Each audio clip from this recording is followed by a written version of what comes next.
So Beth, I want to move to race day.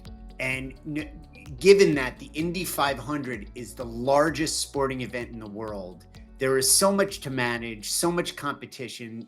The stakes are as high as can be. Right. And one of the most important features, other than having your car operating properly and the drivers on point, is the pit stop. Right. And you had a predominantly, if not all female pit crew that needed to start from zero and be ready on the largest stage for the largest sporting event in the world. Right. Share with us that journey. I think that is probably the most amazing takeaway of what we accomplished. And I actually have a still photo that is hanging in my living room because it's probably the thing that encapsulates our achievement and certainly what makes me the proudest. So yeah, the Indy 500 is the largest single day sporting event in the world. In normal years, there are 350,000 people there physically on site, and then of course it's broadcast all over the world. So it's one of those events that people watch even if you're not a racing fan. It's always on Memorial Day. It's the Sunday of Memorial Day. Most people are aware of it. They could even be at their family gatherings, and it's often on a television in the corner, right? So it's something that everybody knows. It's like the fabric of certainly of the United States. But a IndyCar pit crew, there are 7 people that go over the wall, as we call it, when they're jumping over the wall when the car comes in to change tires, get fuel, have now a windshield tear off, which is new. And then the car goes back out again. And the general rule is we want that pit stop to be 6 seconds or less, about 6.2 seconds or less. And the reason why we say that is because that's how long it takes to fuel the car. So we know roughly this target that you want to have for any pit crew up and down pit lane, whether it's us or anyone else. So my intention was that we wanted to have some women go over the wall because there had been women over in history in IndyCar. There was maybe one woman here, one woman there on one team or another team. I don't know if there had been 2 in a single race, possibly, but if so, maybe 1 or 2 times. It is not a typical thing to have women on an IndyCar pit crew.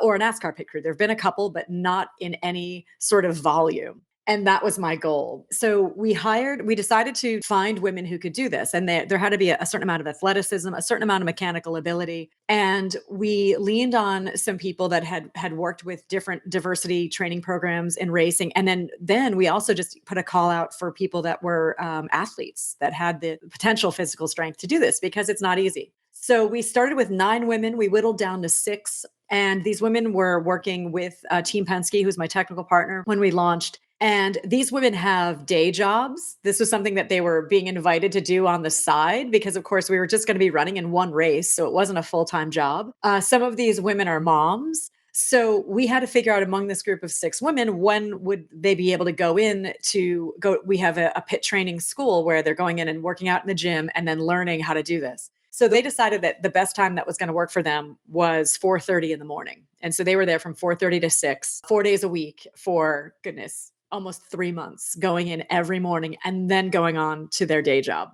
So the way that you do it is literally it's indoors and there is a wall that's the right height. It's the exact height of what the pit wall is that you're jumping over. And there we have an electric Indy car that rolls in because we're indoors, right? We can't have it be fueled up and running. But they first learn on a static car where the car is just there. It then gets jacked up. We have a pneumatic jack.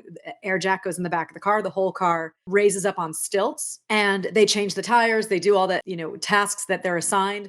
And then the car drops back down again and it's timed and it's videotaped.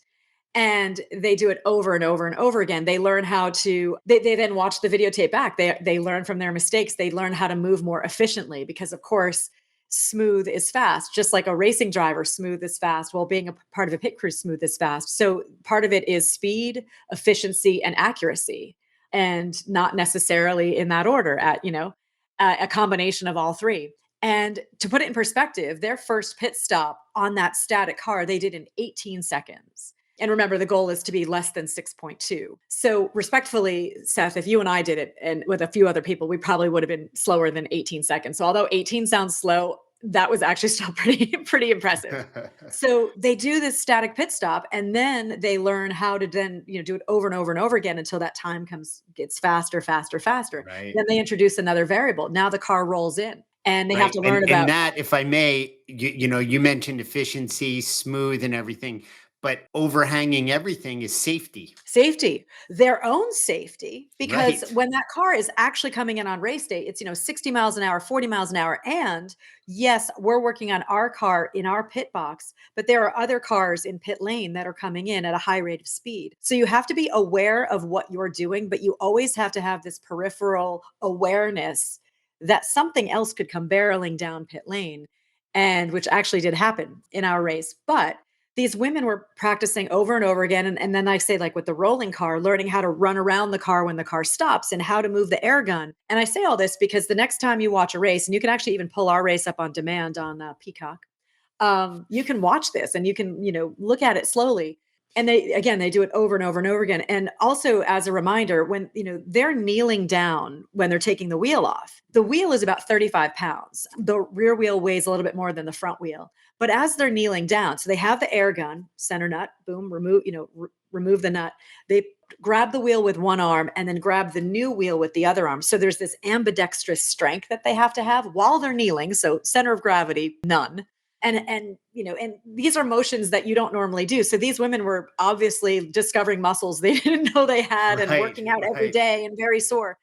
And they started February 1st. We hired them February 1st, and they progressed so well. And I wasn't sure how many. So an IndyCar pit stop, there's 7 people that go over the wall, and there's some very critical roles behind the wall that are supporting the people that have jumped over. They're the ones who making sure they're retrieving the tire, retrieving the hose, all these things that also have to be done just as smoothly. So what they're doing shouldn't be minimized either. So people kept asking me, how many women will you have over the wall on race day? And I specifically didn't tell anybody because I wanted to protect.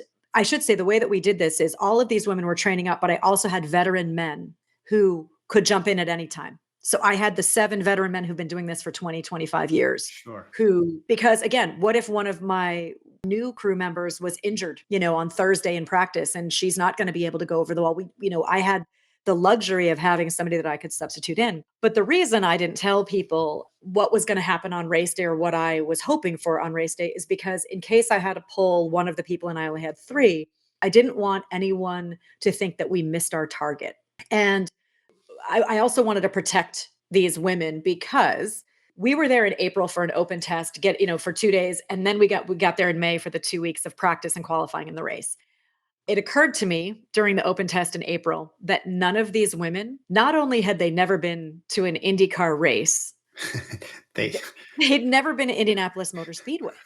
So the day they arrived and they're walking in, and I had that. I mean, I probably on paper knew this, but then when I'm seeing them walk in, and the beautiful thing about being there for the open test is close to the public. So they were able to have that moment of, because Indianapolis Motor Speedway is one of those places. It's bigger than it looks on TV.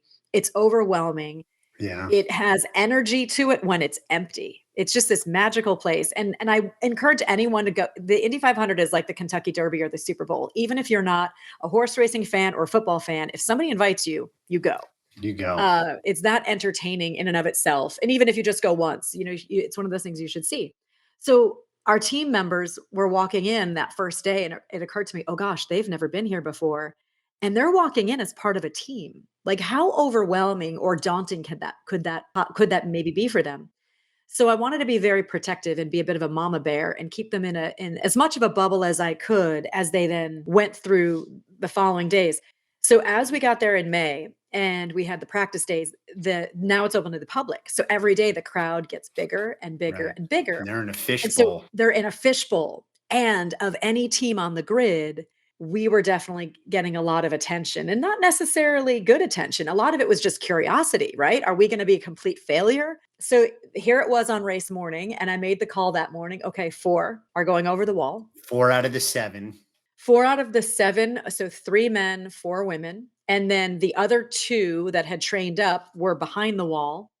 And the first pit stop happens, and they got faster and faster and faster, and I knew what number they could hit time-wise. And But by the way, you said 60, 40, 20, and it's not like car stops in the same spot every time. oh, Sometimes it runs 6 Right. to 12 inches long or short. And Yes. that's a You're variable. shifting, right, so that eats up, that could eat up half a second, Right, right? exactly. And again, the danger, and I mean, Simone is really good, but sometimes she's coming in and there's another there's all these Right. variables, There's so and much you can't train live for that's all the going on. variables. That what you can hope is that you pick the right people that have their wits about them. And in fact, that morning we kind of gave them a pep talk and just said, keep looking up pit lane and be careful where your basically your hands and your attention go where your eyes go. So we actually that morning, the race morning, Lynn St. James, who's a famous racing driver, came and talked to Yeah. our crew and She's a said, legend. right? She said, watch your eyes. And it was really great advice for her to bestow on them. So the race starts and I'm on the pit stand, my timing stand. I got my headset on, and when you see us all with the radios, especially for my role, I'm hearing a few different feeds. I'm hearing our spotter talking to our driver. I'm hearing the engineering. There's a few different chains of dialogue going on. Right. It's not peaceful, and it's noise canceling, so I don't really hear the crowd. So however many laps in, Simona comes in for her pit stop and comes in. Pit stop happens, and she This tears is the out of pit moment. lane. This This is is the the moment. moment. This is the moment, and I was watching very closely, but this is what we do, right? So in that moment, I will admit I wasn't thinking about anything special. I was doing my job, which I know everyone else was too. So I'm just a team owner or I've been team managers before. I'm just watching a pit stop. I've done it a million times. I'm just doing it right then. She tears out of pit lane and I start to hear this noise and I lifted my headset off my ears and I hear that there's this roar of the crowd. Wow.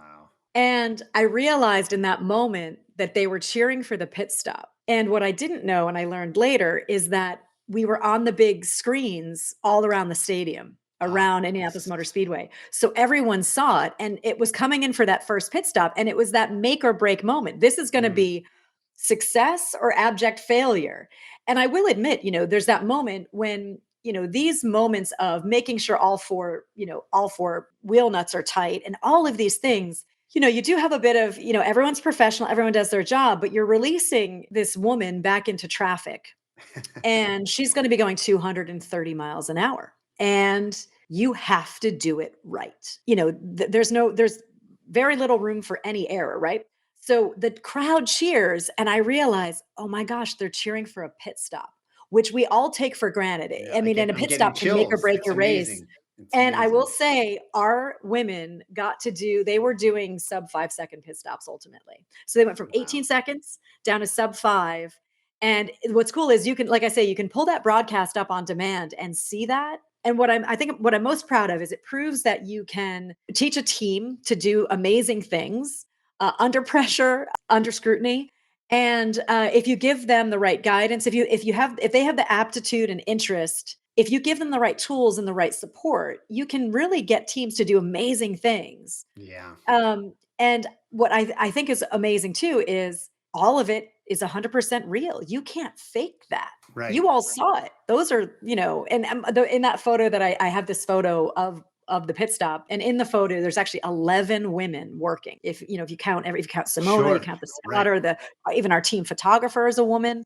So they're all in their role as professional motorsport, professionals. And the thing that's amazing, especially, is you see a lot of visible ponytails. So, and the pit crew too, they have helmets. And I made a point of making sure that I had their first names on the side of the helmet because I thought that was something that maybe a young girl watching at home could maybe see her name on someone else's helmet and feel a connection and realize that this is for her and we're doing this for her. Really smart. That's really smart.